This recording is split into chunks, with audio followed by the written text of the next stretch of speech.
ফরাসি তারকা ডেম্বেলে যখন ৩ নম্বর পেনাল্টি শটটা নিতে যাচ্ছেন তখন অ্যালিসন বেকারের ভাবখানা দেখুন। ডেম্বেলের সঙ্গে মাইন্ড গেম খেলার জন্য হাত জাগিয়ে ডান পাশে ড্রাইভ দেওয়ার ইঙ্গিত করেছেন, যাতে করে পিএসজির প্রাণভোমরা কিছুটা ঘাবড়িয়ে যান। অ্যালিসন কোন দিকে ড্রাইভ করবেন সেটা নিয়ে ডেম্বেলেকে দ্বিধাদ্বন্দ্বে ফেলার জন্যই এমন গেম খেলেছিলেন ব্রাজিলিয়ান গোলকিপার। ট্রাইবেকার শুট আউটে শুটারের সঙ্গে এমন মাইন্ড গেম সাধারণত কে খেলেন? প্রশ্নের উত্তরখানা নিতান্তই সহজ। আর্জেন্টাইন বাজপাখি এমিলিয়ানো মার্টিনেজ, অর্থাৎ এমির মতো হতে চেয়েছিলেন অ্যালিসন। কিন্তু বলুন তো, চাইলে কি আর বাজপাখি এমিলিয়ানো মার্টিনেজ হওয়া যায়?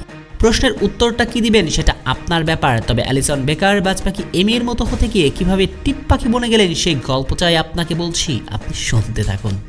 পিএসজির বিপক্ষে প্রথম লেগে অ্যালিসন বেকার ভালো খেলার পরে ব্রাজিল সমর্থকরা বাজপাখি ইগল পাখি বলে ভালোবেসে কত নামে শুরু করলেন ডাকাডাকি।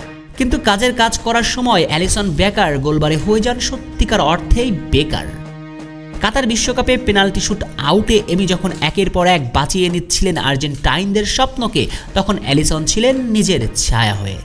কিংবা কোপা আমেরিকাতে উরুগুয়ের বিপক্ষেও বদলায়নি অ্যালিসন বেকারের ট্রাইবেকার শুট আউটে ব্যর্থতার গল্পখানা। সেই একই ধারা অব্যাহত রাখলেন উয়েফা চ্যাম্পিয়ন্স লিগে পিএসজির বিপক্ষে ম্যাচেও ট্রাইবেকার শুট আউটে ব্যর্থ তিনি। এদিন অ্যানফিল্ডের রোমাঞ্চ ছড়ানো ম্যাচ শেষ পর্যন্ত গড়ায় ভাগ্য নির্ধারণী পেনাল্টি শুট আউটে, যেখানে শেষ হাসি হাসে লুইস এনরিকের পিএসজি। তবে ভাগ্য নির্ধারণী পেনাল্টি শুট আউটে অলরেডদের ভক্তকুল থেকে ব্রাজিল সমর্থকরা সবাই ভেবেছিলেন অ্যালিসন অন্তত দুখানা পেনাল্টি তো সেভ করবেনই।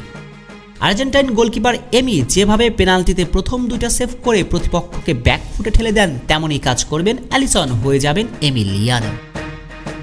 কিন্তু ওই যে শুরুতেই বলা, চাইলে কি আর এমি হওয়া যায়? চাইলে এমি হওয়া যায় না, এটা আপনার মানতেই হবে যে এমির মতো পেনাল্টি সেভের মনস্টার মেন্টালিটি পৃথিবীর আর কোনো গোলকিপারের মধ্যেই নাই। স্নাউ বিভস করা ট্রাইবেকারের প্রথম দুটি পেনাল্টি সেভ করে সতীর্থদের মানসিকভাবে এগিয়ে দেন এমি।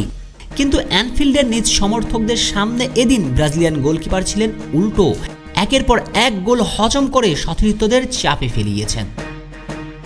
পিএসজির হয়ে প্রথম শুটটা ঠিকঠাক নিতে পারেননি শুটার, কিন্তু সে সহজ সুযোগটাও লুফে নিতে ব্যর্থ অ্যালিসন বেকার। ডেম্বেলের তৃতীয় শুটখানাতে তো এমির মতো হতে চেয়ে ব্যর্থ অ্যালিসন বেকার। পুরো দলকে চাপে ফেলে দেন এই ব্রাজিলিয়ান, আর ততক্ষণে পিএসজির বিজয়ের রূপরেখা এঁকে ফেলেছেন ডোনারুম্মা। অর্থাৎ আরও একবার প্রমাণিত, অ্যালিসন যতই চেষ্টা করুক না কেন পেনাল্টি শুট আউটে এমিলিয়ানো মার্টিনেজের ধারে পাশেও ঘেঁষতে পারবেন না। এমি একজনই।